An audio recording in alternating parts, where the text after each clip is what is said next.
Hello students, welcome to my class. Today I am going to teach you chapter 3, Journey to the End of the Earth, written by Tishani Doshi. Before you read, I want to tell you this is the chapter from your book Vistas of class 12. Let us know what is the story about. कहानी किसके बारे में है ये जान लेते हैं. If you want to know more about the planets, past, present and future, the Antarctica is the place to go to. Bon voyage. यहाँ पर लेखिका कह रही हैं कि अगर आप प्लैनेट्स के बारे में जानना चाहते हैं तो प्लैनेट्स के भूतकाल और वर्तमान काल और भविष्य काल के बारे में जानना चाहते हैं तो अंटार्कटिका सबसे अच्छी जगह है जहां आप जा सकते हैं. बहुत छोटी सी चीज़ मुझे बतानी है आप लोगों को. ज्योग्राफी जो बच्चे पढ़ते हैं उन्हें पता है इक्वेटर कहाँ पर है. 0 डिग्री इक्वेटर को कहते हैं. तो जितने भी छोटे टर्म्स आते हैं जैसे tropic of cancer, tropic of capricorn, तो जितना ट्रॉपिक ऑफ कैंसर किधर पड़ेगा, नॉर्थ की तरफ पड़ेगा. ट्रॉपिक ऑफ कैप्रिकॉर्न ये लंबा है, बड़ा है, तो ये साउथ की तरफ पड़ेगा. ऐसे ही आर्कटिक ऊपर की तरफ है और एंटार्कटिक साउथ की तरफ है. तो ये चीज़ ध्यान में रखने वाली है. जितने भी लंबे लंबे नाम हैं, बड़े बड़े नाम हैं, वो साउथ के साइड में हैं और जो छोटे छोटे नाम हैं वो नॉर्थ के साइड में हैं. ये एक ट्रिक है याद रखने की. तो वो कहती हैं have a nice trip. Bon voyage means have a nice trip.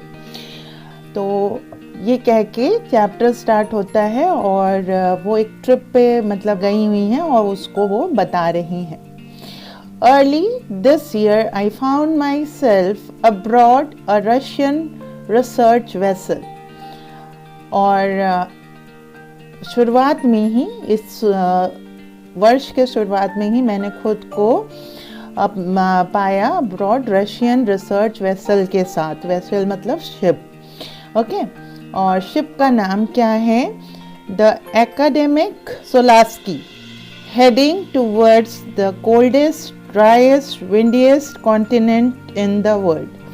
तो वो कह रही हैं कि शुरुआत एक शिप रशियन रिसर्च से हुई और हमें शिप पे थी जिसका नाम एकेडमिक सोलास्की है और वो किधर जा रही थी, हेडिंग टूवर्ड्स, आगे जा रही थी ठंडी जगह पर, सूखी एकदम, ड्राई, और विंडियस एकदम ठंड, और क्या कॉन्टिनेंट है, दुनिया का कॉन्टिनेंट है. 2 कॉन्टिनेंट हैं, एक अंटार्कटिका और एक आर्कटिक. ये जो हैं कॉन्टिनेंट्स हैं हमारे, तो वो उस कॉन्टिनेंट पे जा रहे हैं, वर्ल्ड के इस कॉन्टिनेंट पे जा रहे हैं, Antarctica. My journey began 13.9 degree latitude. Okay. तो वो बता रही हैं कि मेरी जो मद्रास से जर्नी शुरू हुई थी वो 13.9 डिग्री नॉर्थ से शुरू हुई, of the equator in Madras, and involved crossing 9 time zones, 6 checkpoints, 3 bodies of water and at least as many ecosphere. तो उन्होंने क्या क्या क्रॉस किया वो चीज़ वो बता रही हैं.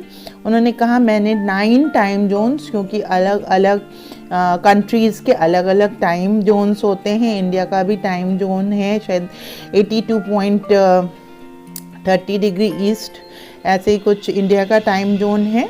और ऐसे ही 9 टाइम जोन से वो क्रॉस हुई. फिर 6 चेक पॉइंट्स आए, 3 वाटर बॉडीज़ आए. आपको ही पता है इंडियन ओशन है, फिर और सारे पैसिफिक और मतलब वाटर बॉडीज़ में ये एग्जाम्पल मैं दे रही हूँ. जैसे बे ऑफ बंगाल है, फिर आपका इंडियन ओशन है, पैसिफिक ओशन है. तो इस तरीके से वो वाटर बॉडीज़ को क्रॉस करती हुई आगे बढ़ रही थी.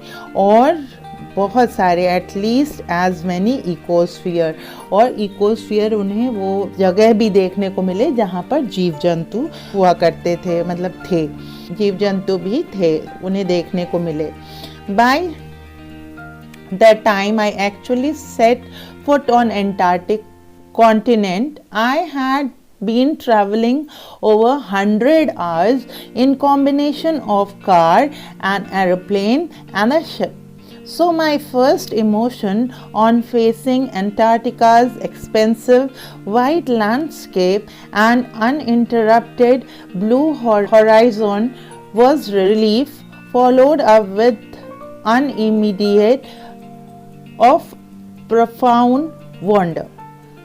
तो वो कहती हैं कि बाय द टाइम जब तक मैं अंटार्कटिक कॉन्टिनेंट पे पहुंची, मैं 100 घंटे ट्रैवल कर चुकी थी। उसमें किस किस चीज़ से मैंने ट्रैवल किया था? मैंने कार से ट्रैवल किया था, एरोप्लेन से ट्रैवल किया था, शिप से ट्रैवल किया था।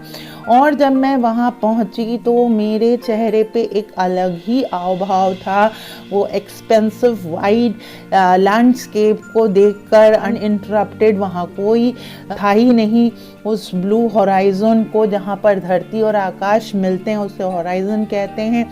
इतना रिलीफ, एकदम शांत, इतना relax, follow up with an immediate profound wonder. मेरे तो चेहरे पे आश्चर्य की लकीरें ही खिंचती गई। मैं बहुत चक्का होकर देखती रही कि क्या दुनिया में ऐसी भी कोई जगह है जहाँ पे कोई मतलब कोई इंसान है ही नहीं, पेड़ पौधे हैं ही नहीं, और बर्फ़ ही बर्फ़, सफ़ेद चादर ही चादर है, बिल्कुल शांति ही शांति छाई हुई है और कुछ नहीं।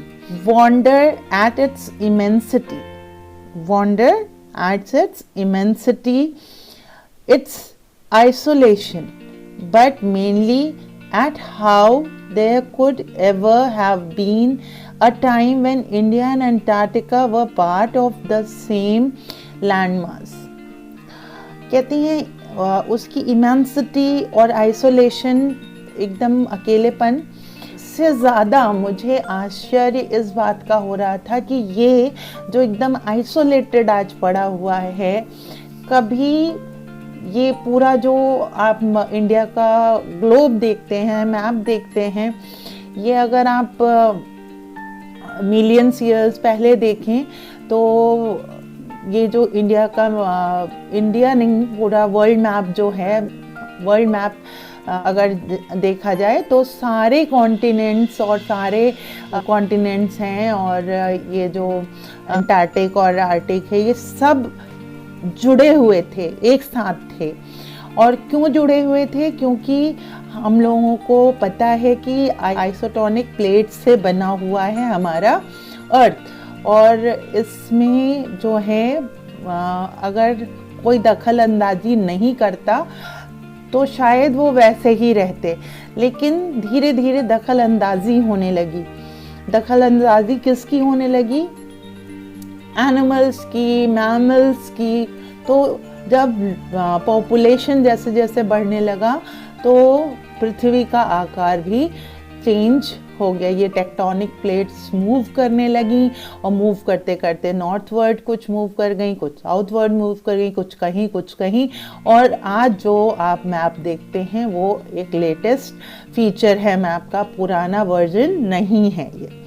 तो वो यही कह रही हैं, तशानी दोशी यही कह रही हैं कि मैं इमेजिन कर रही हूँ कि जहाँ आज मैं खड़ी हूँ ये इतना मतलब ठंडी जगह है, और कभी ये इंडिया से जुड़ा हुआ था, Antarctic ocean, part of history. अब ये एक इसमें पार्ट है 650 मिलियन ईयर अगो। यहाँ देखिए बहुत इम्पॉर्टेंट चीज़ है कि 10 मिलियन 10 लाख का मतलब होता है 1 मिलियन, तो कितना हो जाएगा? Near about 65 million crore years ago. बहुत सालों, 100 लाखों करोड़ों सालों पहले की बात है। 650 million years ago a giant amalgamated southern supercontinent Gondwana did indeed exist. और वो जो अभी मैंने आपको बताया कि जब सारे कॉन्टिनेंट्स जुड़े हुए थे एक साथ, तो उसको गोंडवाना कहते थे। उसको गोंडवाना कहते थे, सब एक साथ जुड़े हुए थे। सेंटर्ड रफली अराउंड द प्रेजेंट डेज, और सेंटर्ड रफली around the present days Antarctica, और उसमें ये अंटार्कटिका भी उसमें ही जुड़ा हुआ था। Things were quite different then, तब चीज़ें बहुत अलग थी। क्यों? Humans hadn't arrived on the globe screen, तब तक इंसान, उस समय इंसान धरती पर आए भी नहीं थे। And the climate was much warmer, hosting a huge variety of flora and fauna. और वो कहते हैं कि तब ह्यूमन आए नहीं थे, इंसान आए नहीं थे, और जो पृथ्वी थी वो गर्म थी, और बहुत सारे फूल पौधे, मतलब फ्लोरा जो है पेड़ पौधों से हो गया, और फौना जो है जानवरों से हो गया। तो बहुत तरीके के पेड़ पौधे और जानवर पाए जाते थे। For 500 million years Gondwana thrived means grow, but around the time when the dinosaurs were wiped out and the age of the mammals got underway, the land masses was forced to separate into countries, shaping the globe much as we know it today. यहाँ पर लेखिका कह रही हैं कि ये काफ़ी गर्म था, लेकिन 500 मिलियन ईयर्स तक गोंडवाना ग्रो किया, बढ़ता रहा, तेज़ी से बढ़ता रहा, उसकी प्रोग्रेस होती रही। लेकिन जब डायनासोर्स ख़त्म हो गए, विलुप्त हो गए, गायब हो गए, और मैमल्स आ गए। मैमल्स किसे कहते हैं? स्तनधारियों को कहते हैं, जो अपने बच्चों को दूध पिलाते हैं, उनको मैमल्स कहते हैं। और जब मैमल्स आ गए तब पॉपुलेशन बढ़ने लगी, और धीरे धीरे पृथ्वी का स्ट्रक्चर जो है, जो टेक्टोनिक प्लेट्स थी, वो उनमें चेंज आने लगा, उनमें इरप्शन होने लगा, वो टूटने लगी, और टूट कर वो बिखरने लगी, दूर होने लगी एक दूसरे से। The land masses were forced to separate into countries, shaping the globe much as we know it today. और जैसा कि मैंने बताया कि टेक्टोनिक प्लेट्स क्या होने लगी, टूटने लगी, और टूटकर वो, क्योंकि आपको तो पता ही 75% वाटर है और 25% लैंड है, तो वो धीरे धीरे बहने लगी, और बह के मीन्स मूव करने लगी, मूव करके एक दूसरे से दूर होती चली गई, अलग अलग कंट्रीज़ बन गई, अलग अलग कॉन्टिनेंट्स बन गए। और इस तरीके से आज जो मैप हम देखते हैं वो बिल्कुल अलग है, वो बिल्कुल ही अलग है जो प्राचीन मैप हुआ करता था। To visit Antarctica now is to be a part of that history, to get a grasp of where we have come from and where we could possibly be heading. It's to understand the significance of Cordilleran folds and pre-Cambrian granite shields, ozone and carbon evolution and extinctions. So यहाँ पे कह रही हैं to visit Antarctica now is to be a part of the history. Antarctica को visit करना एक history का part है। ऑब्वियस सी बात है, जब मतलब कोई सोच भी नहीं सकता है कि एंटार्क्टिका इंडिया से जुड़ा हुआ था, तो ये हिस्ट्री है और मिस्ट्री भी है ना। To get a grasp of where we have come का मतलब ये पकड़ बनाना, ग्रास्प करना कि हम कहाँ आए हैं, कहाँ थे और कहाँ आए हैं। Come from and where we could possibly be heading, और कहाँ जाएंगे। It's to understand the significance, इसका सिग्निफिकेंस समझने के लिए, of cordillera fold. Cordillera folds क्या होते हैं? ये चेन ऑफ माउंटेन्स होते हैं। And pre-Cambrian granite sealed, pre-Cambrian granite seal, ozone layer and carbon evolution and extinction। ये सारी चीज़ें जानने की बहुत ज़रूरत है हम लोगों को, मतलब हमें समझना पड़ रहा है कि ये सारी चीज़ें हमें क्या बता रहे हैं कि इस तरीके से जो है ये सारी चीज़ें हुई, मतलब टेक्टोनिक प्लेट्स के हटने से ही ये सारी चीज़ें हुई। अब जो है यहाँ तक कि हमारे इंडिया में भी इसका बहुत बड़ा इफ़ेक्ट पड़ा। When you think about all that can happen in million years, it can get pretty mind-boggling. Imagine India pushing northward, jamming against Asia to buckle its crust and form the Himalayas. यहाँ पर narrator कह रही हैं कि when you think about all that can happen, जब आप सोचते हैं कि कितने मिलियंस पहले ये सारी चीज़ें हुआ था, तो ये चौंका देने वाली हैं। बहुत मतलब कोई विश्वास नहीं करेगा अगर हम कहें, आज के बच्चों को हम कहें कि सारे कॉन्टिनेंट्स एक दूसरे से जुड़े हुए थे। India, Asia, Australia, Africa, America सब एक साथ जुड़े हुए थे। आर्टिक, अंटार्कटिक, ग्रीनलैंड सब एक साथ जुड़े हुए थे, सब एकजुट में एक बॉल की तरह थे। तो आज के बच्चे कहेंगे कि आप पागल हैं, आपको नहीं पता, आप मैप देखिए, आप ग्लोब देखिए, ऐसा हो सकता है, कितनी दूरी है, कितना डिस्टेंस है, कितना ट्रैवलिंग टाइम लगता है, आप कैसे कह सकते हैं। तो उनको ट्रस्ट कराना बहुत मुश्किल है, क्योंकि ये हैपनिंग एक दिन में नहीं हुई है, ये millions of years, millions and millions of years it has taken to change, है ना। तो यहाँ तक कि इंडिया का जो हिमालय है, वो हिमालयन रेंज है, वो भी जो बना है, और इंडिया जो एशिया से जुड़ा है वो भी एक मतलब इसी टेक्टोनिक चेंजेस की वजह से हुआ है। क्योंकि मैं आपको बताना चाहती हूँ, इसमें नहीं लिखा हुआ है कि टेथिस रिवर थी, और ये टेक्टोनिक प्लेट्स के और ये जो मूवमेंट हो रहा था नॉर्थ वर्ल्ड में, तो वो जो रिवर थी वो क्या हो गई, संकुचित हो गई, एकदम से नैरो हो गई। वो एक दूसरे से एकदम से एक एज दूसरे एज से पर चढ़ गया, और धीरे धीरे करके वो माउंटेन का रूप हिमालयन माउंटेन बन गया। तो ये जो टेथिस रिवर थी, उससे हिमालयन माउंटेन खड़ा हो गया। And South America drifting off to join North America, और इसी तरीके से साउथ अफ्रीका जो है वो ड्रिफ्ट करके, मूव करके किसको ज्वाइन कर रहा है, नॉर्थ अमेरिका। नॉर्थ अमेरिका ऊपर की तरफ है और साउथ अमेरिका नीचे की तरफ है। Opening up the direct passage to create a cold circumpolar current.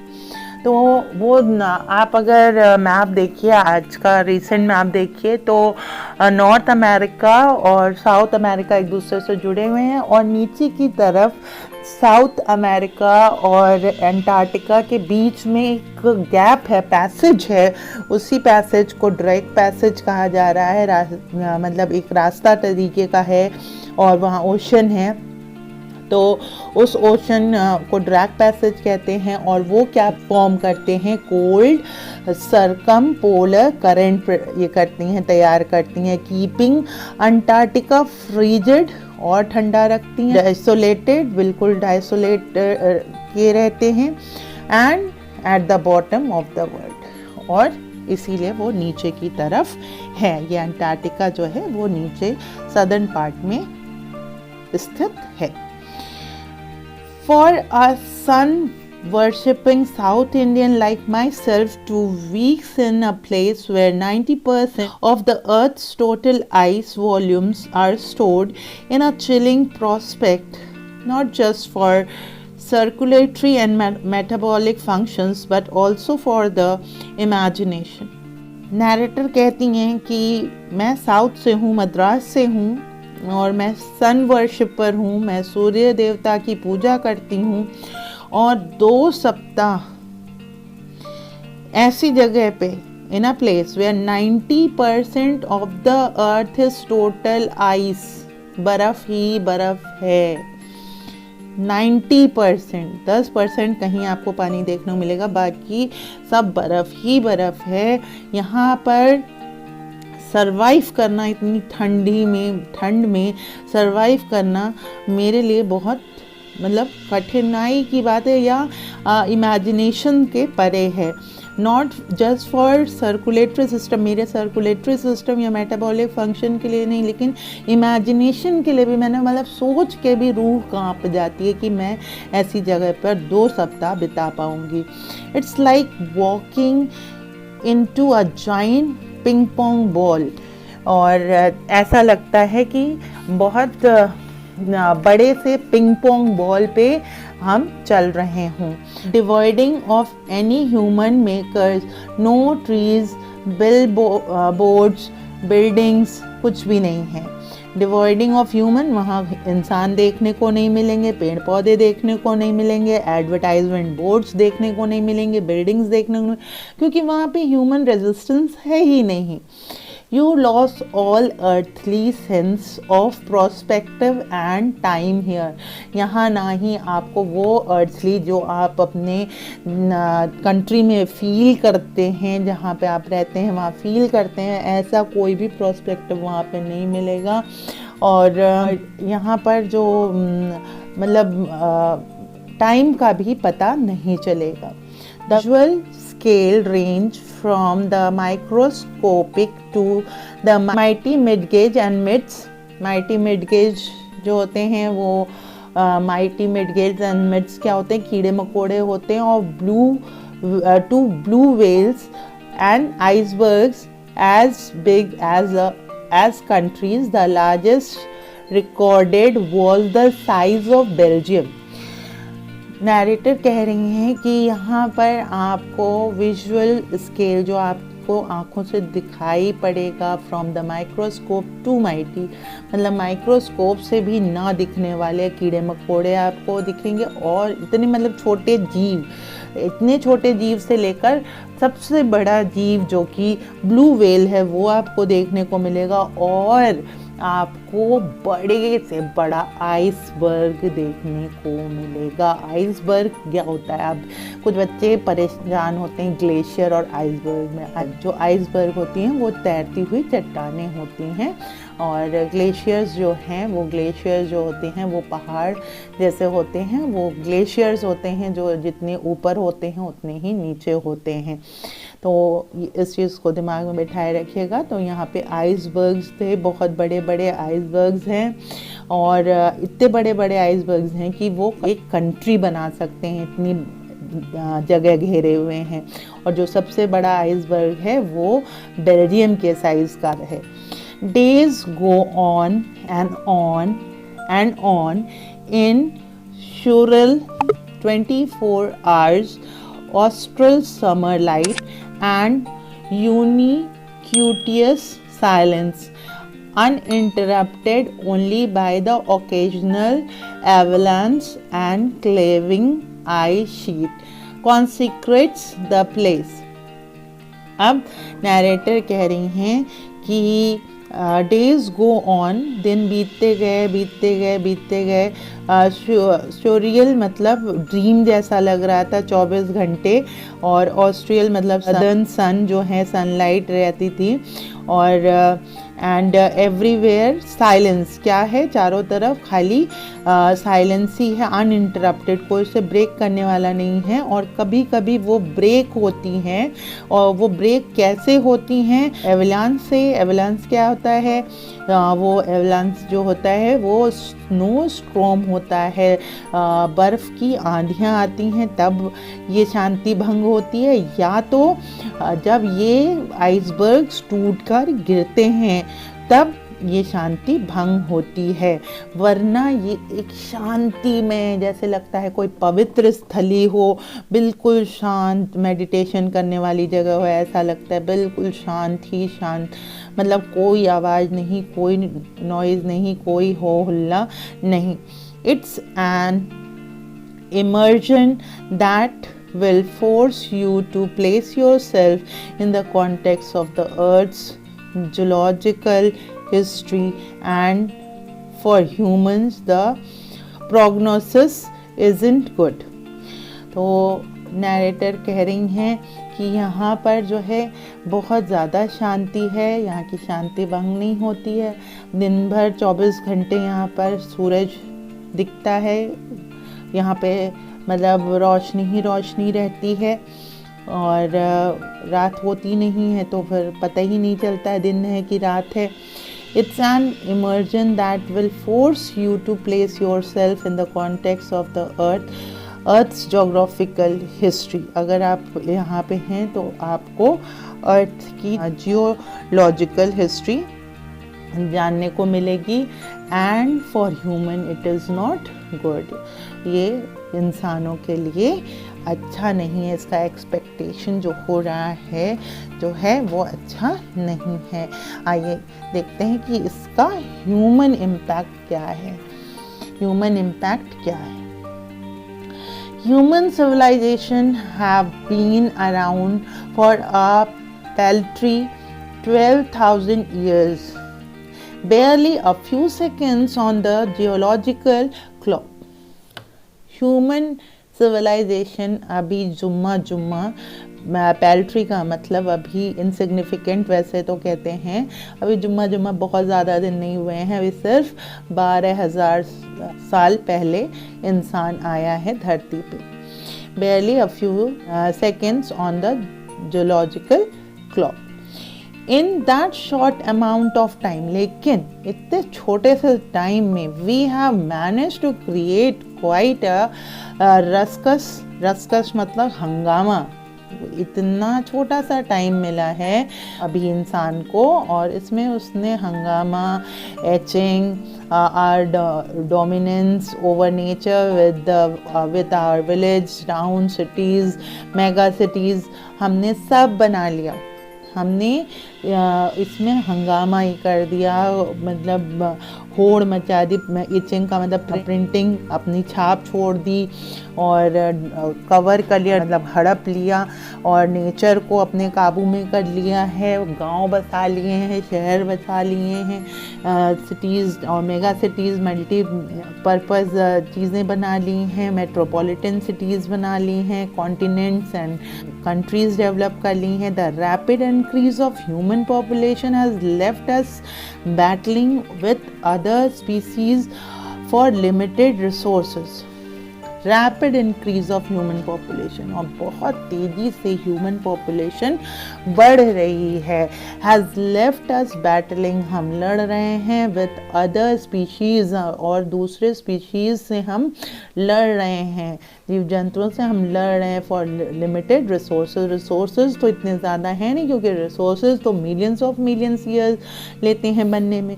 And the unmitigated burning of fossil fuels has now created a blanket of carbon dioxide around the world, which is slowly but surely increasing the average global temperature.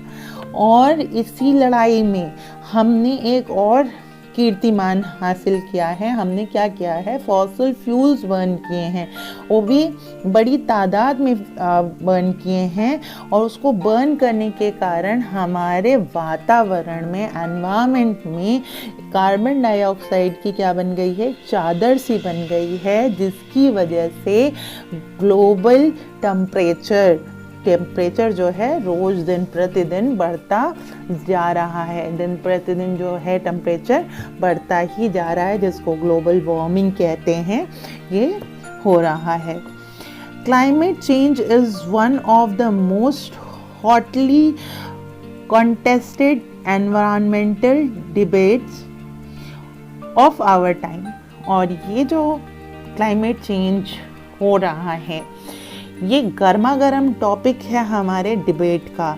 आप school ले लीजिए, college ले लीजिए, कोई गोष्ठी है, कहीं भी कॉन्फ्रेंस हो रहा है और सेमिनार्स हो रहे हैं तो हर जगह ये टॉपिक ज़रूर डिस्कस हो रहा है एज अ डिबेट कि एनवायरनमेंट कैसा रहेगा, कैसा नहीं रहेगा. Will the West Antarctic ice sheet melt entirely? क्या वेस्ट में जो एंटार्क्टिक शीट है वो पूरी गल जाएगी?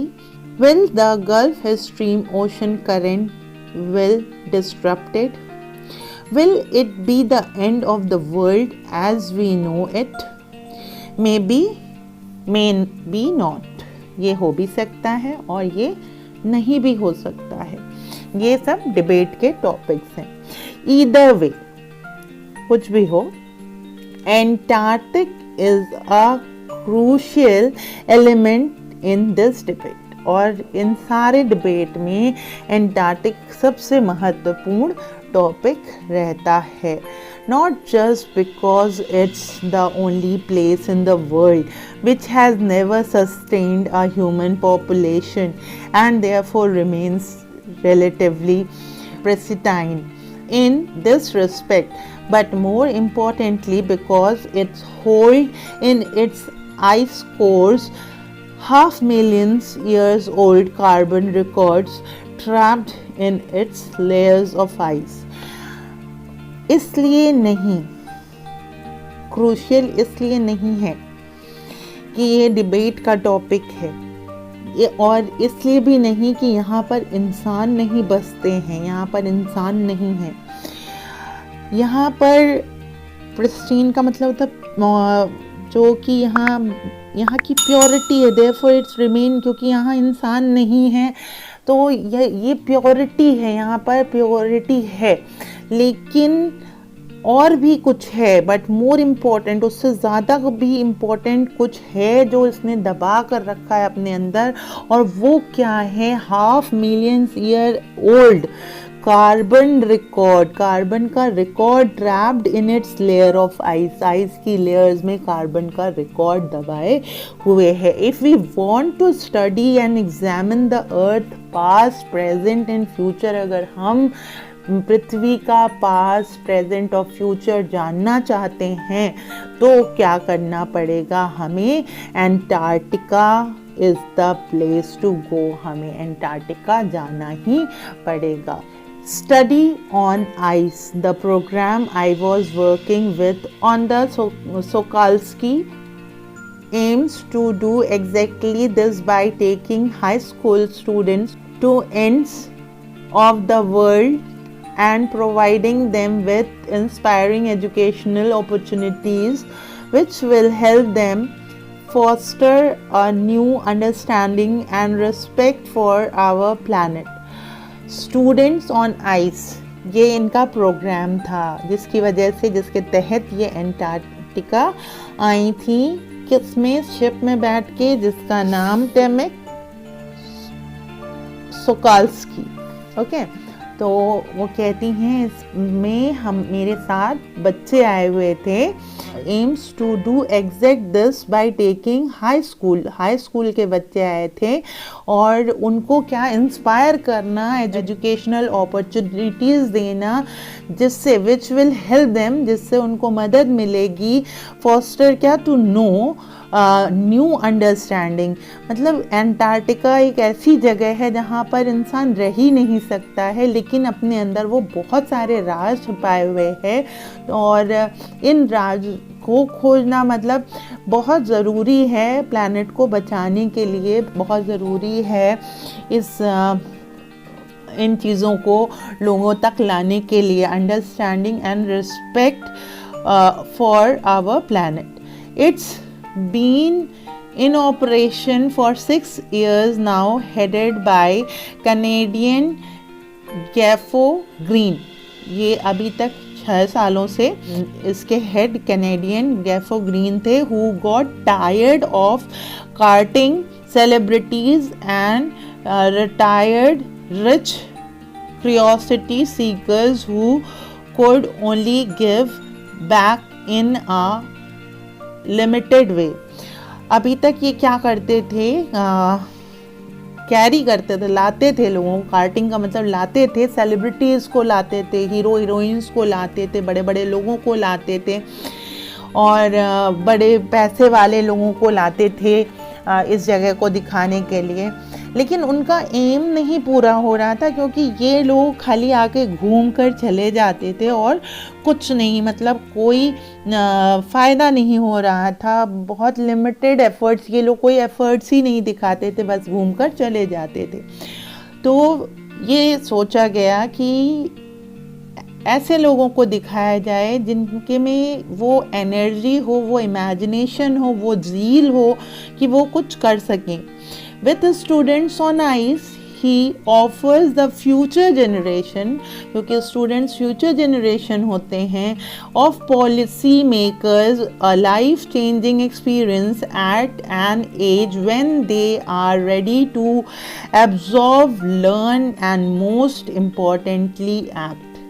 और 10th क्लास के बच्चे ऑब्वियसली फुल ऑफ एनर्जी होते हैं, बहुत ज़्यादा अच्छी इमेजिनेशन होती है, कंसंट्रेशन होती है, इनोवेशन होती है, तो इसलिए इन्हें यहाँ पर लाया गया था.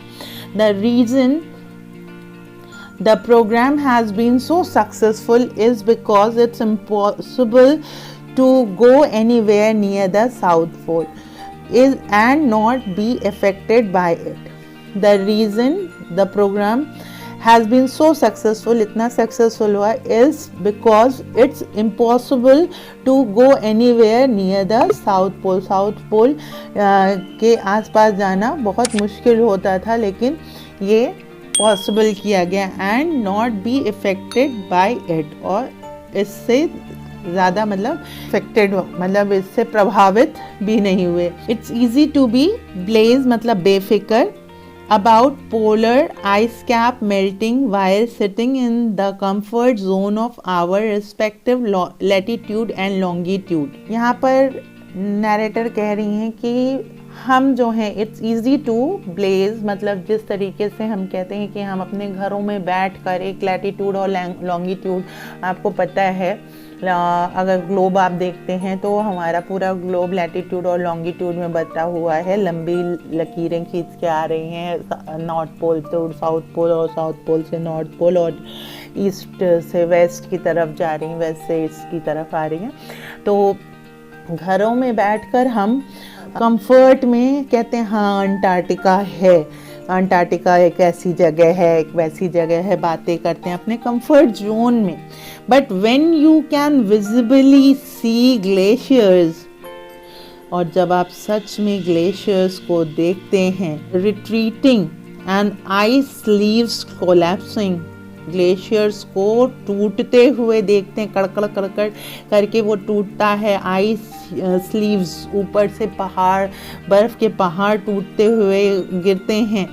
You begin to realise that the threaten of global warming is very real.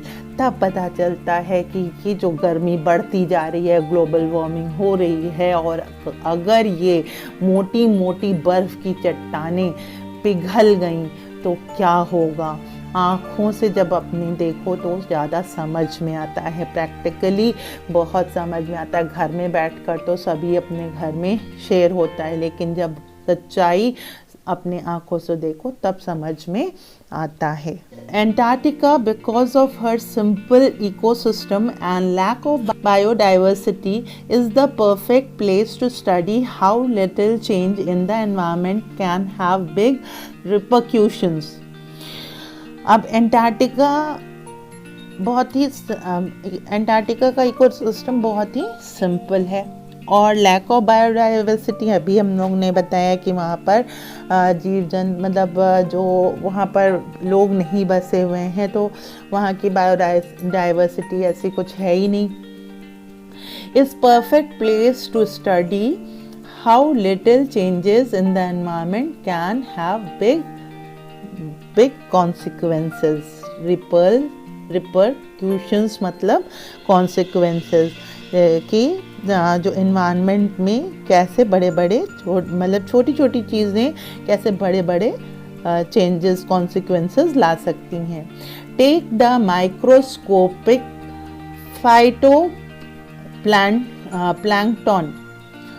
phytoplankton, those grasses of the sea that nourish and sustain the entire southern ocean's food chain. यहाँ पर एग्जाम्पल वो दे रही हैं एक माइक्रोस्कोपिक फाइटोप्लैंक्टन की. ये एक grass है जो आपका ये माइक्रोस्कोप से देखने पे दिखाई देगा, ऐसे नहीं दिखेगा, बेयर आइज से नहीं दिखेगा.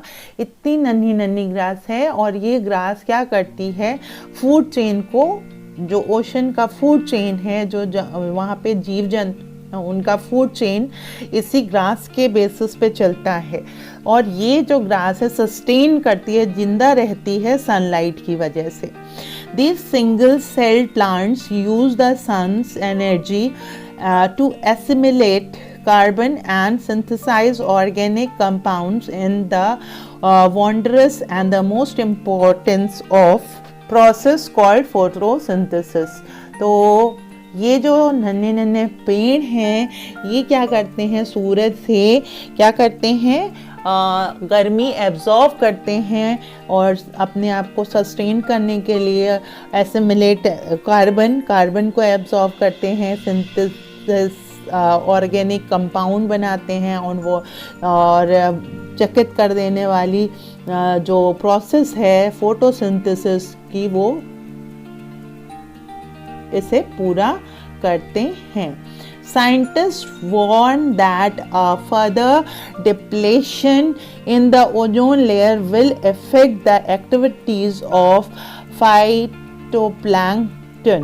साइंटिस्ट कहते हैं कि अगर डिप्लेशन हुआ, अब अगर कोई चेंज आया ओजोन लेयर में, हमें लगता है कि आपको पता है कि ओजोन लेयर क्या है, डिप्लेक्शन अगर कम होती है ओजोन लेयर कम हो जाती है। ये ओजोन लेयर वो लेयर है, ये एक प्रोटेक्शन लेयर है जो कि हमें अल्ट्रा वायलेट रेज से बचाती है और पृथ्वी को सुरक्षित रखती है, वरना पृथ्वी सूरज की गर्मी से जलकर राख हो जाएगी, डेजर्ट हो जाएगी।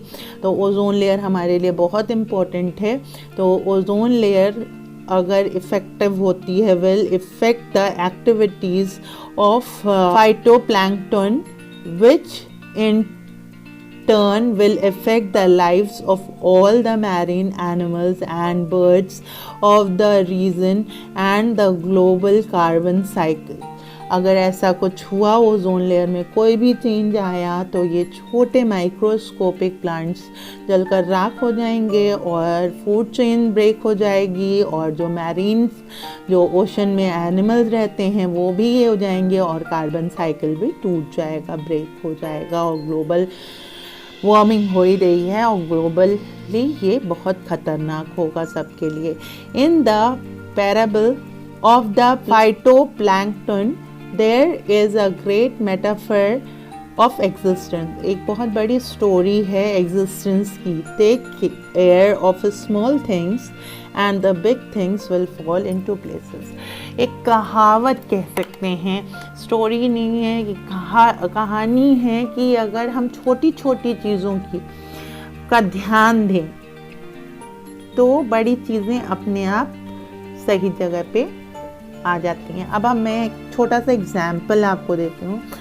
अब गर्मी का मौसम आ रहा है, आप हर जगह फ़ैन चलाएंगे, लाइट्स चलाएंगे, तो आप जब वो काम ख़त्म हो जाए तो आप क्या करिए, उसे तुरंत बंद कर दीजिए। छोटी छोटी चीज़ें हैं, आप उस रूम से बाहर जा रहे हैं तो आप उसको स्विच ऑफ कर दीजिए, तो आपका बिजली का बिल कम आएगा। और वहीं आप अगर नहीं करेंगे तो वो बड़ा हो जाएगा। तो ये चीज़ें हैं कि आप अगर छोटी छोटी चीज़ों का ध्यान देते हैं तो वो बड़ी चीज़ें अपने आप ही क्या हो जाएंगी, सॉल्व हो जाएंगी, अपनी जगह पे सेट हो जाएंगी। जैसे कि एक एक बूंद पानी अगर बचाया जाए तो बहुत सारा पानी हम बचा सकते हैं और आने वाले फ्यूचर को, बड़े फ्यूचर को हम सेव कर सकते हैं। Now next topic is walk on the ocean. My Antarctic experience was full of such epiphanies, but the best occurred just short of Antarctic Circle at 65.55 degrees south। अब narrator कहती हैं कि मेरा जो एंटार्क्टिक एक्सपीरियंस था was full of understanding, मतलब मैं उसको सिर्फ समझ ही रही थी और समझने की कोशिश कर रही थी, लेकिन सबसे बेस्ट चीज़ तब ऑकर हुई जब मैं 65.55 डिग्री लैटिट्यूड साउथ में थी और मेरी शिप जो है सोलास्की हैड मैनेज टू वेज मतलब होता है फंस गई, ओके, फिक्स हो गई, फंस गई, हर सेल्फ स्टक herself into a thick white stretch of ice between the peninsula and Tadpole Island. इन दोनों के बीच में वो फंस गई, which was preventing us from going any further. हम आगे बढ़ नहीं पा रहे थे. The captain decided we were going to turn round and head back north. और जो कैप्टन थे शिप के, उन्होंने डिसाइड किया कि हम लोग नॉर्थ की तरफ टर्न करेंगे और बैक में जाएंगे. But before we did, but उससे पहले हमें क्या करना था? We were all instructed to climb down. हमें उतरने को कहा गया द गैंग प्लैंक. अब ये गैंग प्लैंक क्या होता है? बर्फ की चट्टानें होती हैं, उस पर उतरने को कहा गया. And walk on the ocean. और इन चट्टानों के नीचे क्या है? ओशन है.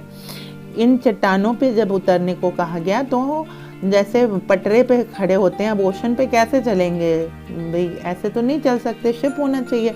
लेकिन जब ऊपर बर्फ़ की मोटी चद्दर हो तो उस पर चला जा सकता है और नीचे ओशन है. So there we were all 52 of us. कितने लोग थे? 52 ऑफ अस. और किटेड मतलब अपने लगेज लिए हुए, किटेड आउट लगेज लेकर, इन गोरेटेक्स एंड ग्लेयर्स. हम लोग अपने गोरेटेक्स मतलब वाटरप्रूफ चीज़ें हम लोग ने ये कर रखी थी और पहन रखी थी और उसको लेकर चल रहे थे, चलना शुरू किया. Walking on the stark whiteness that seems to spread out over. और हम लोग वॉक करने लगे उस सफ़ेद चट्टान पर जो दूर दूर तक फैली हुई थी.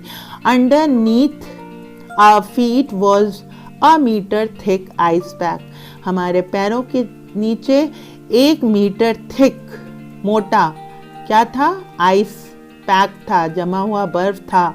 और उसके नीचे and underneath that 180 metres of living breathing salt water. उसके नीचे लिविंग ब्रीदिंग सॉल्ट वाटर का मतलब होता है सॉल्ट वाटर, खारा पानी, मतलब समुद्र था, ओशन था, खारा पानी था और उसमें रहने वाले जीव जंतु थे.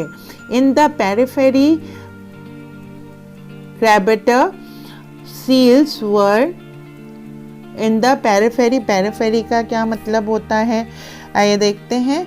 बर्फ से के टुकड़े के किनारे. ओके, बर्फ के टुकड़े के मतलब in the surrounding of Antarctica. कौन बैठे हुए थे? सील्स बैठी हुई थी. वह स्ट्रेचिंग एंड सनिंग देमसेल्फ. आराम से बैठकर वो लोग धूप खा रही थी on the ice floors. Much like stray dogs, जैसे हमारे के यहाँ सड़क के कुत्ते क्या करते हैं? Will do under the shade of banyan tree. जैसे हमारे के यहाँ सड़क के कुत्ते जब धूप से थक जाते हैं तो क्या करते हैं? बैनियन ट्री के नीचे, ज़रूरी नहीं है बैनियन ट्री, वो किसी भी छायादार पेड़ के नीचे बैठकर रिलैक्स करते हैं. वैसे ही यहाँ पर जो सील्स थी वो रिलैक्स कर रही थी, सन बाथ ले रही थी. It was nothing short of a revelation everything does Indeed contact. और ये कुछ नहीं था, ये क्या था? एक रिवीजन था. देखकर कंपैरिजन करना था कि हम कैसे रहते हैं और यहाँ पर कैसे जीव जंतु रहते हैं, और कनेक्ट करना था अपने आप को इस आइलैंड से. फिर वही पीछे वाली चीज़ यहाँ पर नैरेटर दोहराती हैं. 9 time zones, 6 checkpoints, 3 bodies of water and many ecosphere later.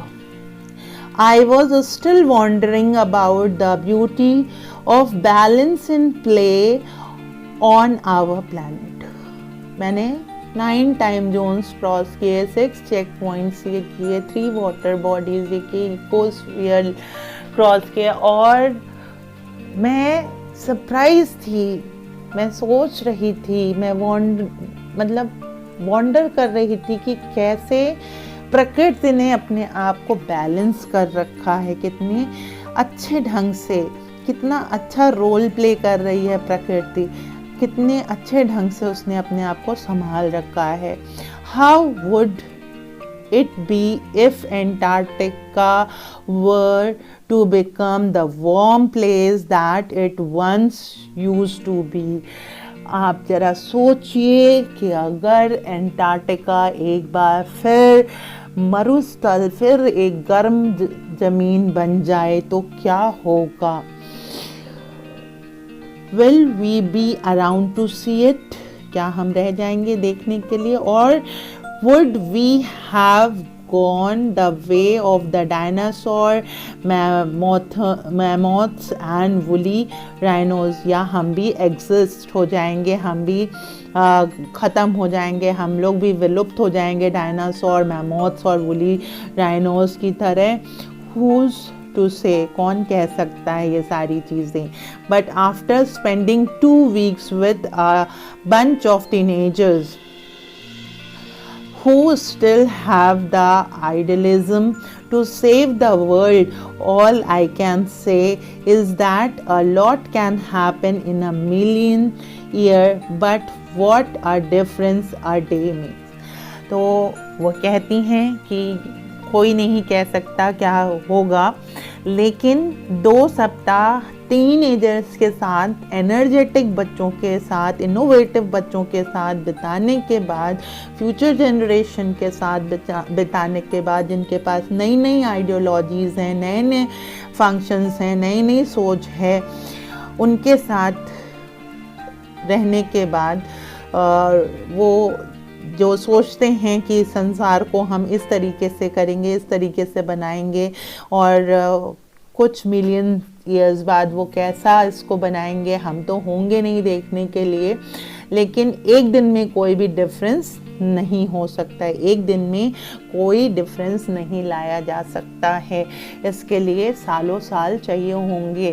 तो एक जैसे आज़ादी हमें मिली, जो हमने उसके लिए कोई लड़ाई नहीं लड़ी, जिन्होंने लड़ाई लड़ी उन्होंने देखी नहीं, ऐसे ही बहुत लोगों को मिलकर क्या करना होगा, एनवायरनमेंट को प्रोटेक्ट करना होगा। हो सकता है इसमें 1 जनरेशन 2 जनरेशन इसको ना देख पाए, लेकिन आने वाली जो जनरेशन्स हैं वो इसको एंजॉय कर पाए। तो this was the chapter. I hope you have understood this chapter, and if you have any problem then please write down in the comment box. I am always there to help you out, and keep on reading, keep on enhancing yourself. I will be back with a new video. Till then, take care, stay safe, stay healthy. Bye bye.